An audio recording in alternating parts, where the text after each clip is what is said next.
Welcome to this afternoon's session.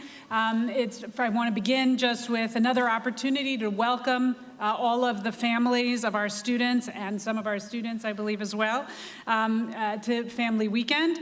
I've met many of you over the course of this weekend in orientation. My name's Maud Mandel. I'm Dean of the College here at Brown.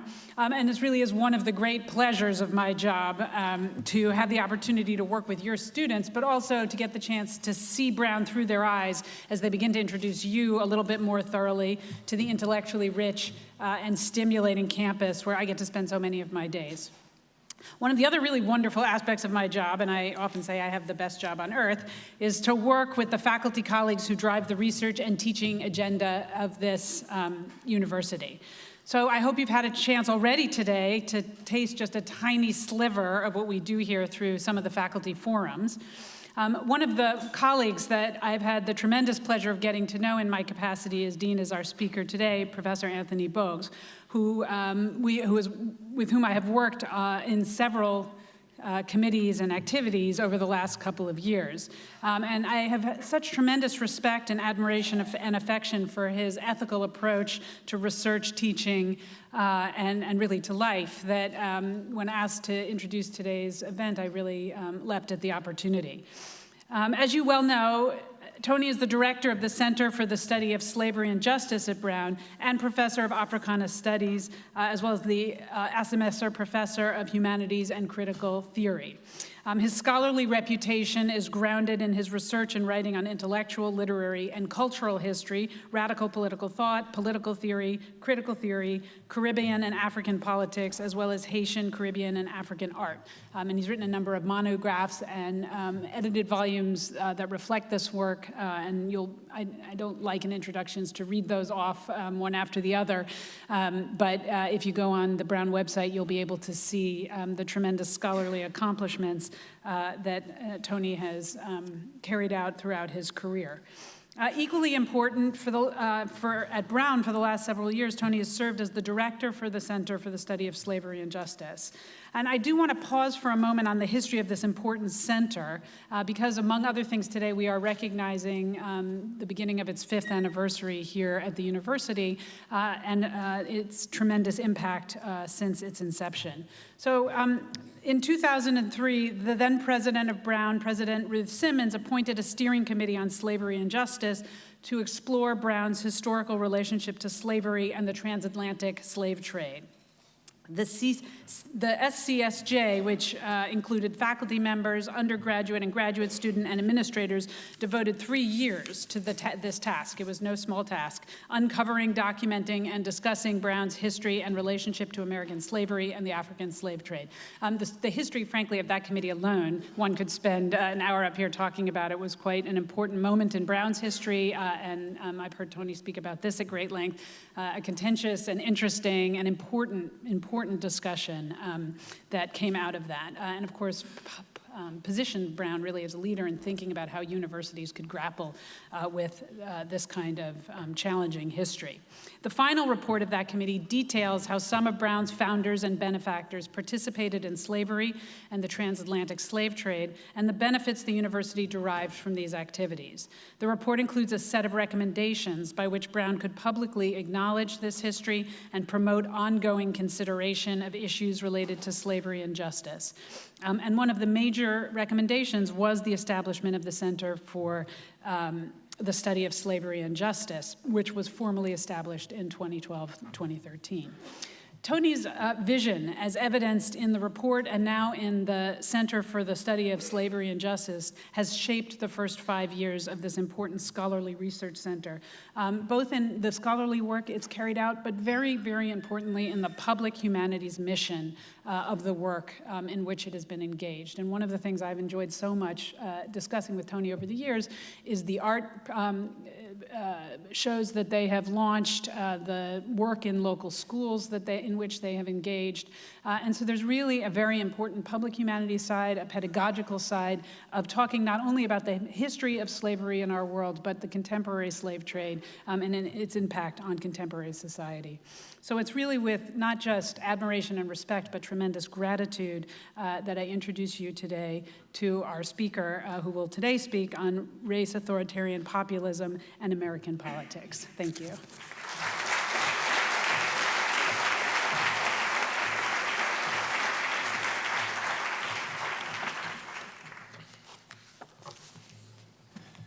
Thank you very much, Dean, for that introduction. I want to welcome all of you on behalf of the Center for the Study of Slavery and Justice, and then to invite you after this talk to go to the center, 94 Waterman, so it's just a little walk up the road, for another event which would display our public humanities work, an event in which 2 of our staff members will present the work of the center, and where you will also find something to eat if you feel like you have to nibble a bit.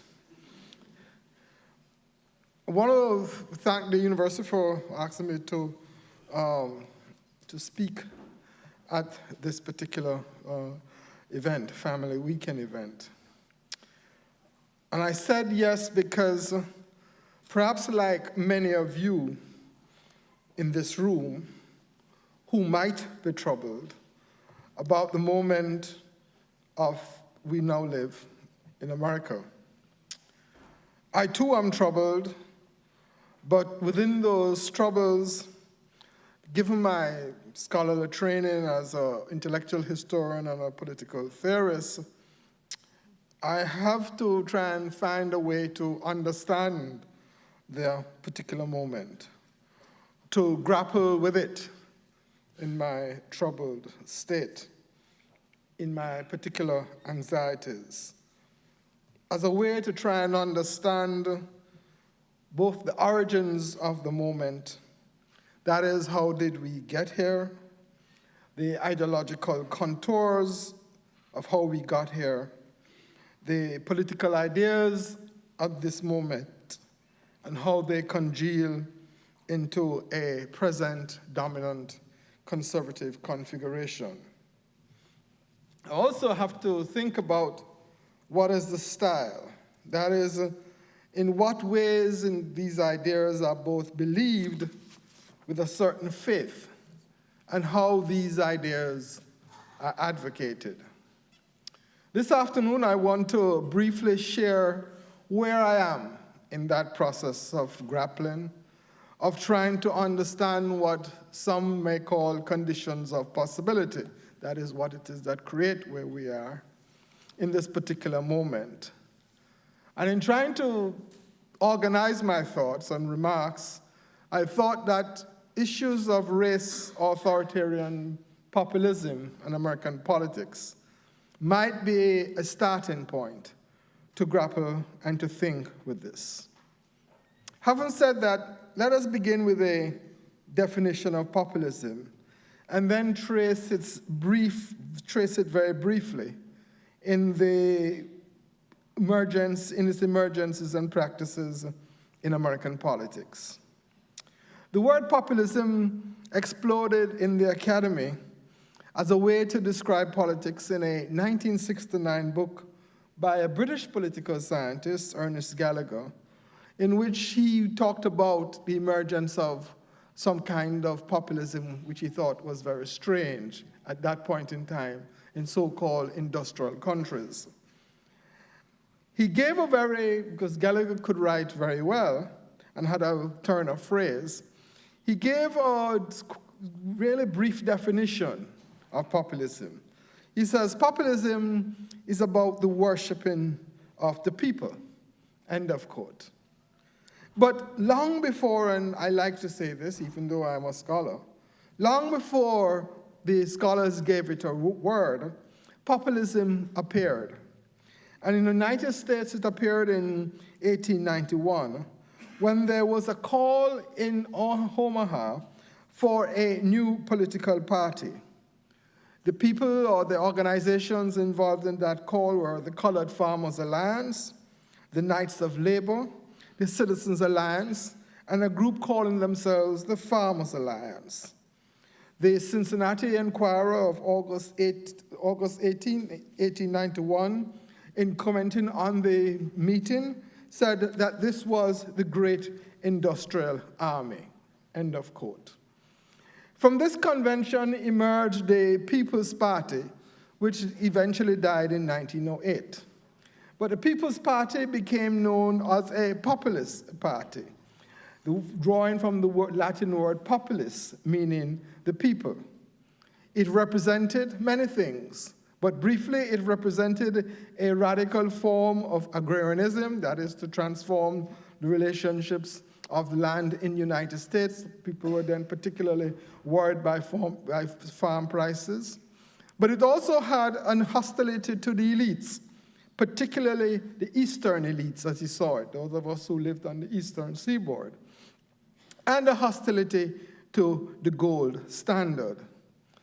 But there was a particular feature of this radical form of programmatic agrarian reform, and that it was that at this particular meeting in Omaha, there was a group called the Colored Farmers Alliance. And what is clear is that this Colored Farmers Alliance, which at that point had 1.2 million farmers, that is, people who are actually being ex-slaves who are now farmers, and particularly from the South, were attempting to make their presence felt in this convention. But they were turned back by the Farmers Alliance.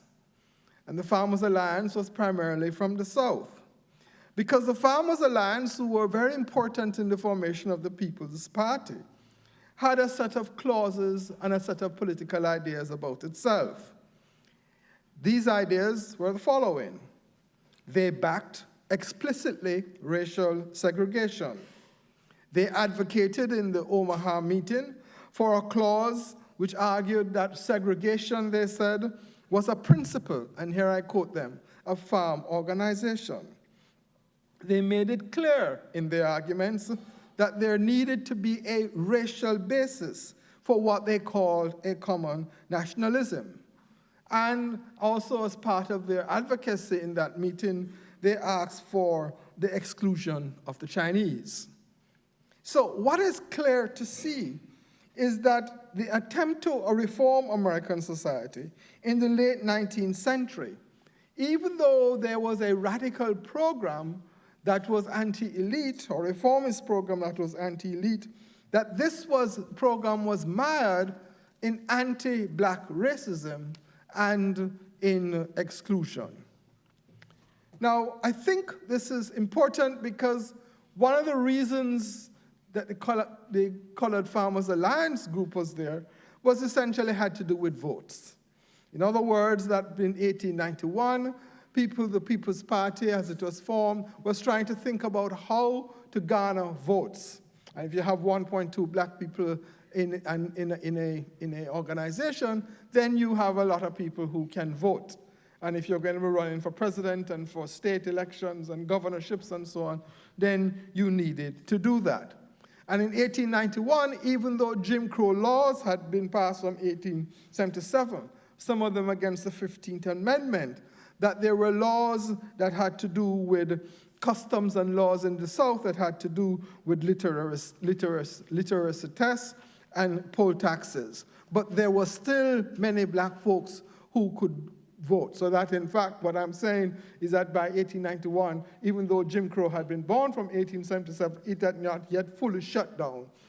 Segregation had not fully shut down the rights of particularly black men so that they could vote. So what is clear is that in this moment of populism, is that anti-black racism weaves itself into the fabric of American politics, always there. But even in a reform moment, it raises its head. But let us think a little bit more about populism and what are its features. Some of its features are, as I said before, it is anti-elite. But another feature of populism is that it needs to have a strong leader. And it needs to have a strong leader because populism is not a set of ideas that favors organization, political organization. As you can study history, what one would see is that really it is very much a set of ideas, and that these set of ideas travel and circulate and begin to organize people into what some would call a kind of structure of political feeling. That is how they feel about politics and society. These ideas of populism tend to organize themselves around things like nation, around things like class, and around belonging. And at the core, though, of the populist project is the idea of the people. But within the United States, within the American context, the question is, who are the people? Who are considered the people?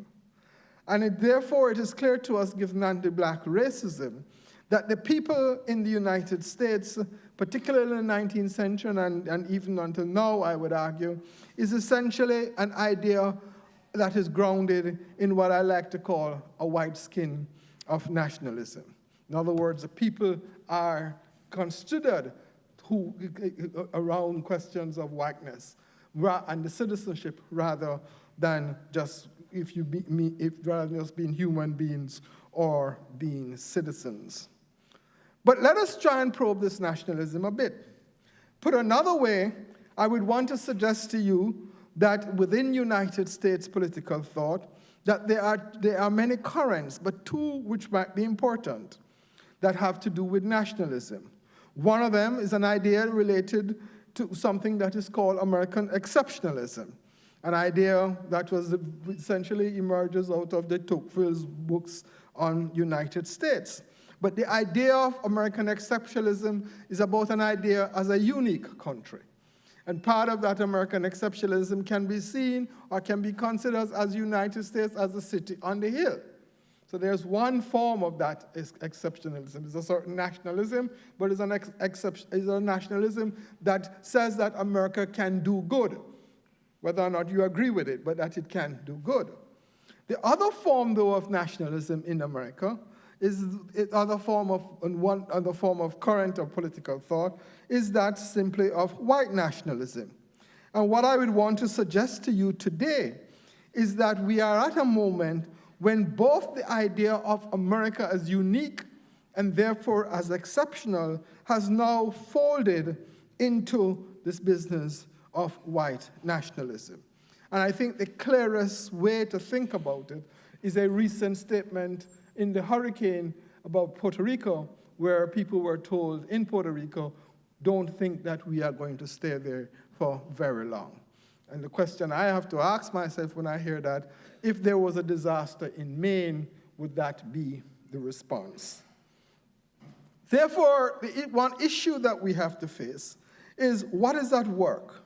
What is at work in the ideological operation in a form of populism in the United States that constructs us around us and them? What is at work in a form of populism in which the social fabric of us and them has always historically been constituted and constructed through racial categories? I want to say reference one more brief historical feature of American politics, which was identified in 1955 by a historian. And in a remarkable essay called Paranoid Style in American Politics, this particular historian says that I call American politics, or a current in American politics, paranoid style, because it involves a sense of heated exaggeration, suspiciousness, and theories of conspiracy and fantasy. He wrote this at the moment of the McCarthy period in the 1950s. Part of this paranoia that he was referring to was obviously some things to do with communism. But I would also want to suggest to you that central always as a paranoia in American politics has always been the black body, the body that is always outside the norm. What is interesting is when you think about questions of paranoia and link them to issues of conspiracy, is how they come together. And if you want to see how they come together in the contemporary moment, there is a very important journal called the American Thinker, and it is published by conservatives. But this particular journal, in its most recent issue of last week, had a lead headline that says, "Can we trust the FBI?" And it argued that you cannot trust the FBI because the FBI does not know what it is doing, and that the FBI was probably understood that the ISIS were part of the attack, of that horrible attack in Nevada, even though the FBI says that ISIS was not part of it. So the argument is that you can't trust them. And the idea, therefore, of a certain kind of suspicion as part of a certain paranoia which emerges in American politics in the 1950s, I would argue, it now continues and is part of a certain kind of ideological confirmation. It is what I like to call part of in American politics, the combination of a certain suspicion, a certain kind of anti-elitism, and a certain kind of anti-black racism is what I like to call a moment of suspicious discontent. And that moment of suspicious discontent, I think, is what we are faced with. And what we want to think about is how does this particular moment of discontent leads to the business of authoritarian politics. Let us go back a bit to the 19th century. Part of the ways in which, or part of the ground for the emergence of the People's Party were a set of economic conditions which would lead later on to the Great Depression of the 1920s. But alongside these economic conditions were massive technological changes. The newspaper, the Chicago Times, in 1984, reported this in one of its headlines. Florists, the headline ran, nowadays can fill orders in any part of the world. End of quote. The story continued, we have now annihilated the distances between time and space. But in the midst of this annihilation, in the midst of this tremendous technological invention, there were unemployed strike marches in Washington, strikes of coal miners, and falling farm prices. So that in the revolution in communications, in transportation, and industry, and in global trade at that moment, all those things happened alongside these particular conditions of work and life that led to the formation of the People's Party. So it is in these conditions that populism emerged. But as I said before, it could not transcend the original fault line, or one of the original fault lines of American society, which is anti-black racism. Now, over 100 years later, populism emerges again with a force, but it is a more complicated ideological formation than what it was before. In the first instance, it is conservative. And I want you to listen carefully to a person who, to me, is the clearest ideological spokesperson on this subject. His name is Steve Bannon. This is Bannon speaking in an interview. The central thing, Bannon says, that binds us together is, he says, a center-right, and these are his words, not mine, a center-right populist movement of the middle class, the working men and women of the world, who are just being tired of being dictated to by what we call the party of Davos. We are, he says, a globalized reaction to centralized government. Sometimes the other phrase he uses sometimes is the administrative state. From Beijing to DC. He says, we are the platform for the voice that is against globalization economically. And at the level of the conservative social side, he says, we are the voice of anti-abortionism and the voice of the traditional marriage movement. And you want to think about those things as you begin to think about a set of policies that have to do with protectionism, that have to do with the relentless moves against reproductive rights, and I think abortion, the moves about transgender persons in the military. And you want to think about this business of a certain kind of nationalism that begins to appear in America. But a nationalism that is complex because America is still a great power. America is still an empire. America still has to relate to the world. Authoritarian populism, therefore, is a moment of what I said before, of suspicious discontent. But it is a complex moment because it is not just anti-elitist, but because there is a huge gap between the anti-elites and the elite. Bannon himself refers to the banking crisis of 2008 and how none of the bankers, including his previous employers of Goldman Sachs, were even given a slap on the wrist, but instead were bailed out. But this is the paradoxical way in which, in fact, of the populism today, and why it is one of the reasons why it is authoritarian. And that what you have is a populism that is anti-elitist, but that then has become invested in a president that is elite. So how does one explain that paradox? How does one explain an anti-elite movement and what some people call Trumpism? To do that, I want to return to two features, or to talk a little bit about two features of American society, not just politics.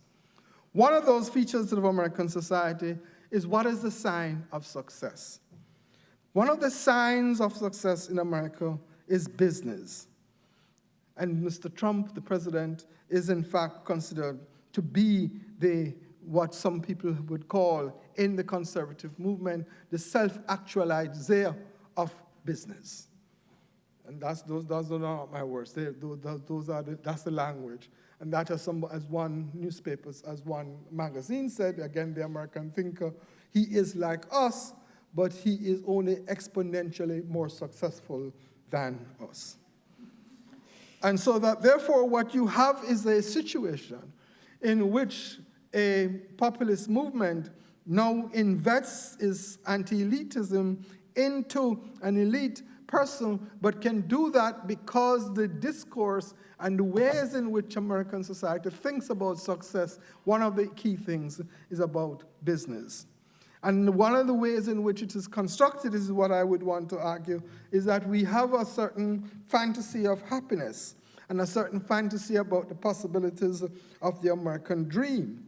And in that fantasy of happiness and of the American dream, the business of money and of just being a successful business entrepreneurship is the key thing. The second element that I would want to suggest that allows this paradox, can explain this paradox, or perhaps explain it, is white nationalism. And the way in which white nationalism is always a default position, always there in the United States and the social fabric of the country, only to appear and reappear at a certain pitch once anxieties begin to emerge. What is troubling, in my view, is that the alchemy of white nationalism, combined with elite manipulation of anti-elitism, then creates the ground for authoritarianism. This is not, in my view, fascism.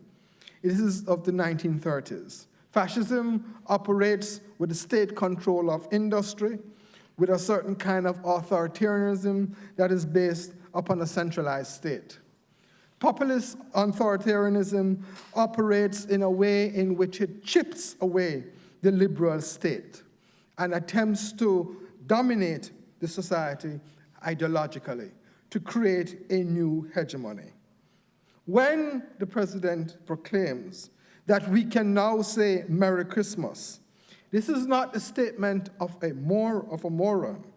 Rather, it is a battle ideological cry for creating a new set of norms in the United States. While fascism in the 1930s had to guise itself in socialist rhetoric, Hitler called his party the National Socialist Party, before turning its killing apparatus on communists, leftists, liberals, and then engaging in the Holocaust of the Jewish people. Authoritarian populism in the United States essentially guises itself or dresses itself within the garb of white nationalism, anti-elitism, and anti-elitism against what Bannon calls crony capitalism. It is, in my view, therefore, a clear and present danger to the United States and the way it works as it feeds upon questions or issues of anti-black racism and a certain nostalgia for the past, a past that never existed.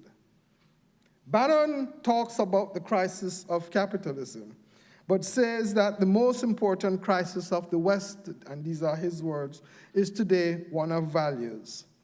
In a profound sense, I also believe we are in a crisis, but it is one in which I think we have to find light in the midst of what the Jewish thinker Hannah Arendt calls dark times. To create these moments of light requires, in my view, a calling upon another tradition in American politics, a particular long tradition from the 19th century to the 20th century, in which one critically engages the society, critically questions the society, and where possible, actually engage in acts of disobedience. And acts of disobedience I'm talking about are acts in which we have the moral and political courage to argue and to do things that are right against things that are wrong. It would seem to me, therefore, that we are at a moment in American politics when each of us have to ask ourselves a question. What does it mean to be a citizen? What does it mean to be a human being living in these times? How do we contribute to light? That is where I have arrived in my thinking so far. Thank you very much for allowing me to share it with you.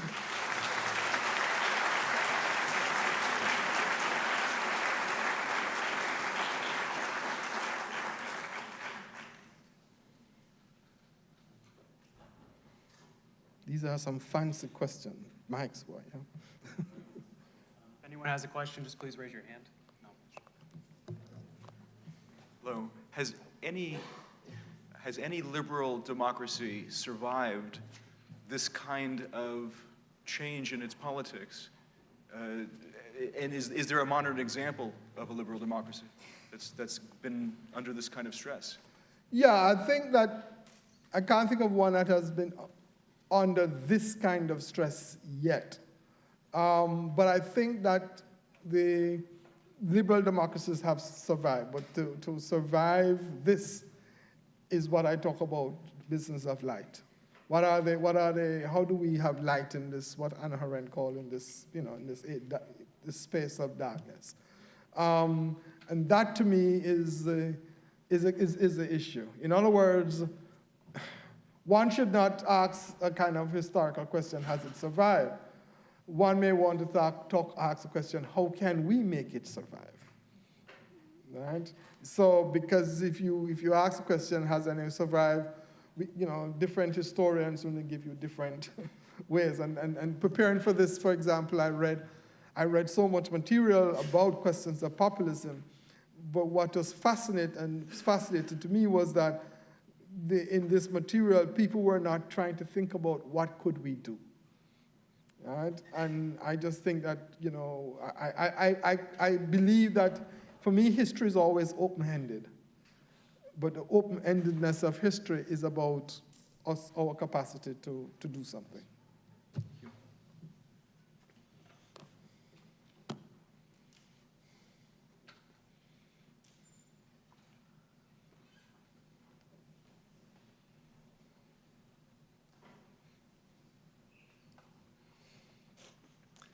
I couldn't help having my mind wander a bit during your speech to the moment of the struggle for women's right to vote in the U.S., where there was a, for lack of a more broad term, a sort of a populist movement of women coming together across all stripes of progressive agendas, where at the intersection of war and violence and enfranchisement, there was a sellout of the African American population at that time, where you had essentially this moment of dynamism, people coming together, and then you had the same sort of rejection of the full-throated endorsement of the progressive agenda with the white supremacist backdrop as part of the architecture. And so could you speak to that moment of just after World War I, where we had the similar types of social movements and then denial of the promise of what was built up at that point? Yeah. One of the things I said is that the original, or some people say original, but just said one of the critical fault lines in American history is the questions of slavery, racial slavery, and the legacies of racial slavery, anti-black racism. That's a fault line. And what is not interesting, I think what is important for people to think about is how do we deal with that fault line? What are the things that we need to do? So the history you are talking about, for example, in the early 20th century, that goes back to you can go back even further. You can go back to the 19th century, to the conflict between Frederick Douglass and Susan B. Anthony, right? Where the argument is between the both of them is that Frederick Douglass is saying it is important for African American men to get the right to vote, and we're about to get it. And Susan B. Anthony is saying, yeah, that's true, but women don't have the right to vote, so I'm not supporting you. You see what I mean? Right? So that it is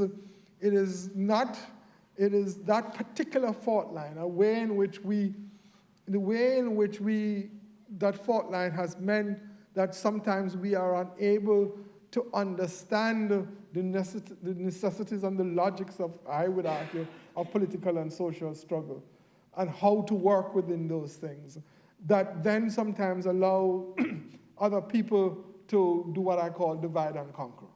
And to divide and conquer, because what they can then do is, quite frankly, carefully play upon a set of hidden assumptions, that is, assumptions which we don't talk about publicly, but hidden assumptions that circulate around questions of difference and the other, and race, and questions of race.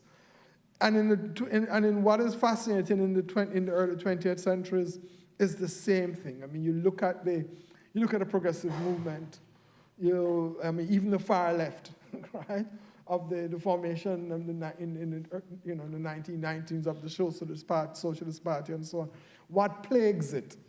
What plagues it in New York as its first conference is what it is to do with the African American population. The same thing with the Communist Party.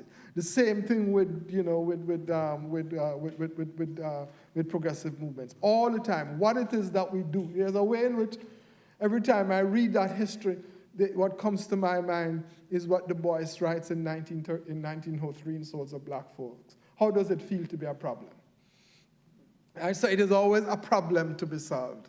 Rather than us trying to think through what is the history of this country? How do we acknowledge the history of this country?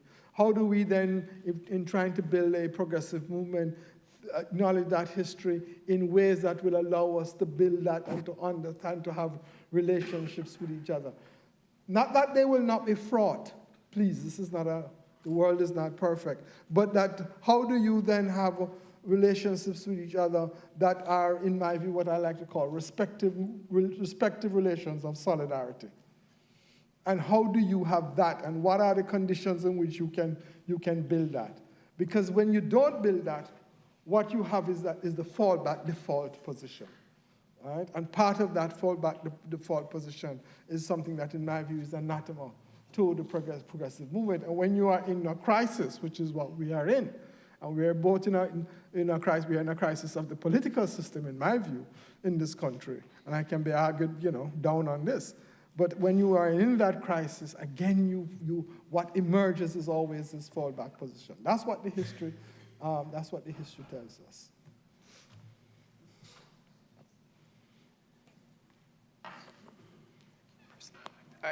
First of all, thank you for a really interesting talk. I just want to pick up on that line that you used from W.E.B. Du Bois about what does it mean to be a problem, and just connect that to two things. One is if you could comment on how this might be different given the demographic changes that are happening in the country. And secondly, in the terrible events at Charlottesville, one of the slogans that kept striking out to me was, "We will not be replaced." And I'm wondering to what extent, given how the demographics are changing, for the first time, many white males are feeling that double consciousness of being seen, this question about being replaced, but also sometimes categorized as the culture of the problem. Yeah, I mean, I think we have to really be very, very careful about this, because when Du Bois is talking about double consciousness, he's talking about the following things. One, how is it that you are an American citizen, but you do not have the rights of citizenship? That's the first thing he's talking about. And when you don't have the rights of citizenship, what happens in your mind, and how do you have what he calls a second sight? So if one remembers that passages very well, it is not just double consciousness. I mean, the passage also has a whole set of things on second sight. But at the heart of it is, how are you constituted outside of the system, even though you are in the system? Right? How are you marginalized within the system? So to be a problem, therefore, is to be a problem because you are not considered human. Your history of anti-black racism is that black folks are not human. That's what he means. When he says you are not a problem. I would argue that there has never been in this country an understanding of white folks of not being human. Never been. Always been. All right? And therefore, what you have to think about is that when you say that some people are a problem, white men say they're a problem, what is the fantasy that they are working through? And the fantasy that they are working through is that has been since the 1960s a certain denting of quote-unquote of certain forms of white nationalism, to the extent where people can begin to talk about a post-racial moment. Now, I don't think that post-racial moment happened. But if you think about it, you couldn't begin to talk about a post-racial moment if you were living in a moment when the dominant form of white nationalism covered every single thing. You just couldn't be. But what then happens is that some people feel that this means that they are no longer in charge. Right? And all of that is not just has to do with questions of black racism, it has to do with questions of the women's movement and what the women's movement has done. It has to do with, let me use the word that sociologists like to use. It has to do with questions of patriarchy and how patriarchy is constructed in the United States and how men feel, what power we have, what power we do not have. In relationship to Charlottesville, one of the things that struck me was this, is that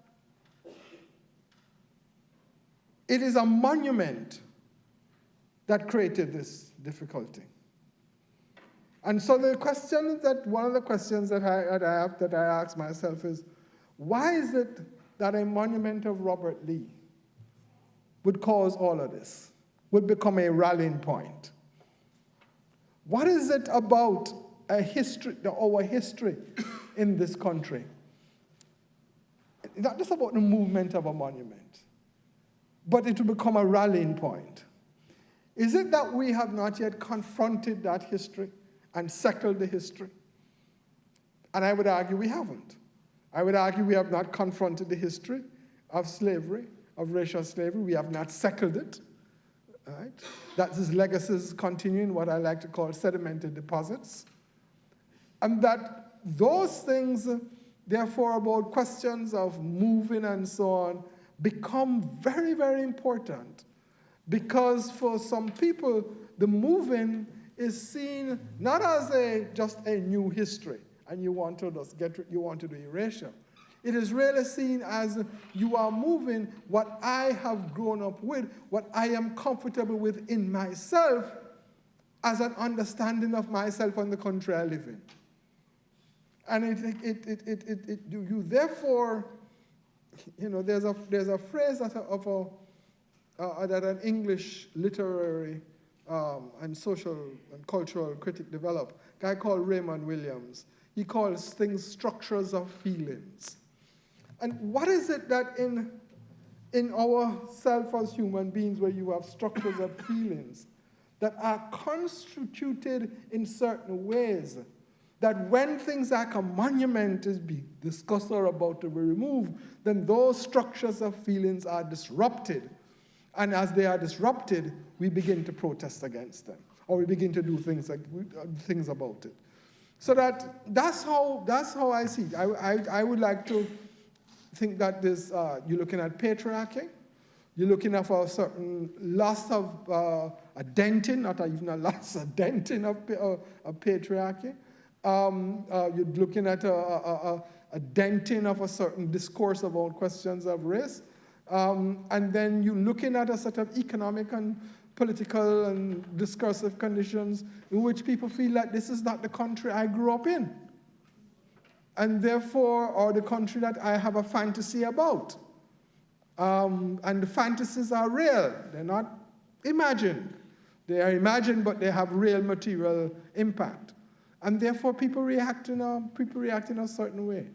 All right? I mean, that's how I read it. Hi, thank you. You spoke about how populism is defined as an anti-elitist movement, yet there's a paradox that we voted in a president who's elitist. Have you at all studied or questioned how also people of color, people who are victims of racism and women, voted in that president? Yeah, I mean, there is no, I mean, we can look at the demographics. I mean, one of the things that I know one of the things I know that some of my colleagues are trying to think about is why is it that a significant number of white women who are college educated ended up voting for this person who, you know, for whatever reason. And then if you ask why is it that some African Americans, and I would say a small minority, would end up voting. And all of that, in my view, have to do with a certain kind of fantasy, with a fantasy about self, a fantasy about the American dream, a fantasy about what is achievable and what is not achievable. But it also has to do, I would argue, in relationship to white women, a certain subterranean unconscious. I mean, and here Freud is in my view, perhaps better able to explain it, a certain kind of unconscious in which you will go to, to an individual who is not just, I think, misogynist as we can see, but who actually, why you would do that may have to do with questions of, with a certain whiteness in the society, right? And so it's a complicated, it's a complicated way to think about it, but certainly for the African Americans, and I don't want to speak for other people, but because there's, one black don't represent all blacks, but for African Americans, I think what you're looking at is a certain belief in the possibility that somehow the actual business person will be able to do certain things to create business and help and do entrepreneurial and so on. So that you will willing to close your eyes to things because somehow you think that the person can do this. And there's a fundamental thing that I think is operating here, or one other thing that we need to think about. And that is that in politics, and not just in America, but in politics across the world, there is a dramatic shift in the political figure. What is fascinating to me is how in many countries the political figure now becomes a business figure. In other words, how business becomes the business person becomes the political figure or is seen as the figure who can rescue whatever society is. Barcelona in Italy was seen that way, and then we know what the disasters that happened there. Right? And you look across Europe, you begin to see that. Macron is an actual investment banker. Right? I mean, that's where he gets it. He's a very bright young man. We all like him. He's very but he's also, he was into this. And I have nothing against it. I'm just trying to say we might want to think of a certain shift that is beginning to happen. And that shift, I would want to argue, is around business of neoliberalism.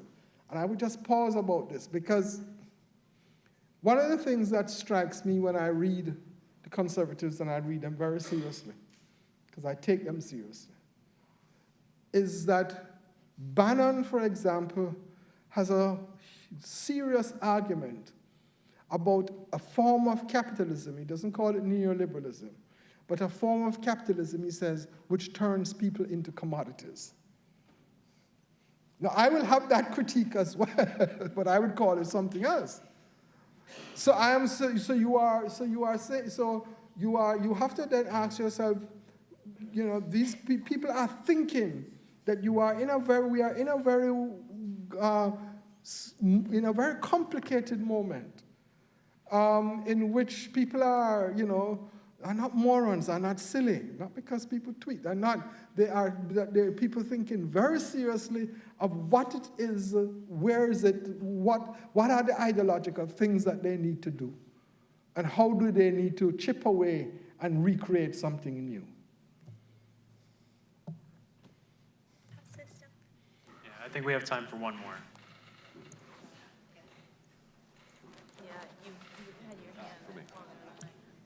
My question is... Where is it? I'm trying to see. Over here. Sorry, okay. Over here. Yeah, thank you. My question is, how much do you think Trump is a symptom of this or a cause of this? And I ask you this as a historian. Yeah.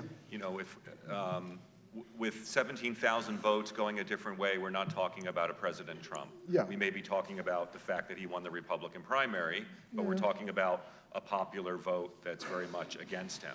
We have the history of the Tea Party, Scott Walker in Wisconsin. Mm-hmm. How do you place this both historically, let's say in contemporary history, and also comparatively, where we have Brexit and we have the rise of right wing in Germany and Hungary? So how do you contextualize the Trumpism? I've tried to contextualize it briefly as emergence of a certain kind of populism that is elitist within this country, but that is a populism that draws upon a certain kind of white nationalism.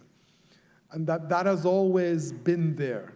And that if you ask me and part of that populism is an anti-globalization, is a global trade and so on, is a form of nationalism.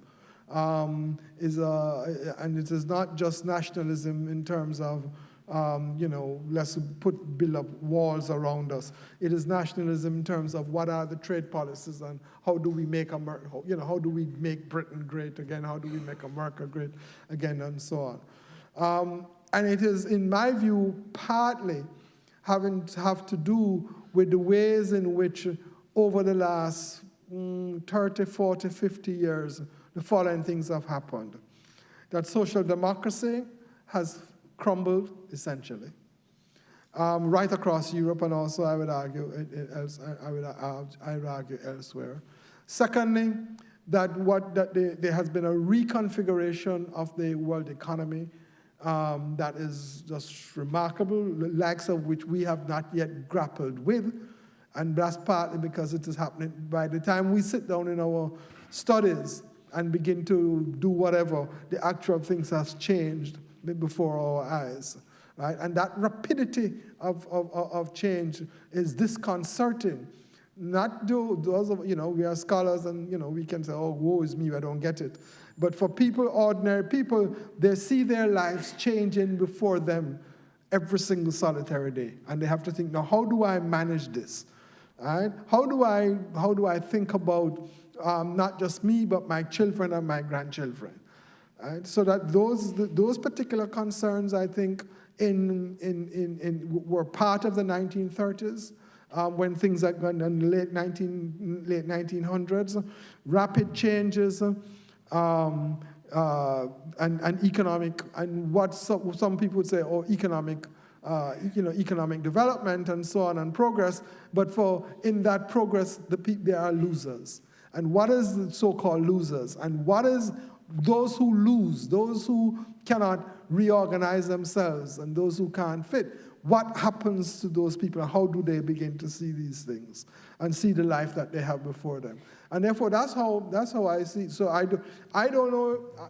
When people ask me, is he a symptom and cause?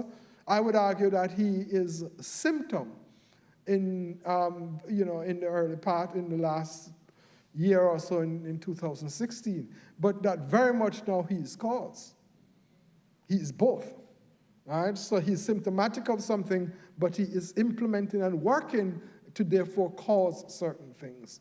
And so that for me, the contemporary moment that we're living in, not just here but elsewhere, and I travel fairly often to Europe where I teach, sometimes in Italy, that there is a real feeling of discontent. But it is not a discontent that you can put your finger on and say, this is what has caused it. And because people can't put their finger and say, this is what has caused it, what they do is that they have the discontent, then becomes partly nostalgia, where you then think about something that happened, that your life before. And the problem with nostalgia is that it is never accurate. It constructs a past and a memory of a past that never existed. It then leads us to create what I call the fantasies. Thank you all very much.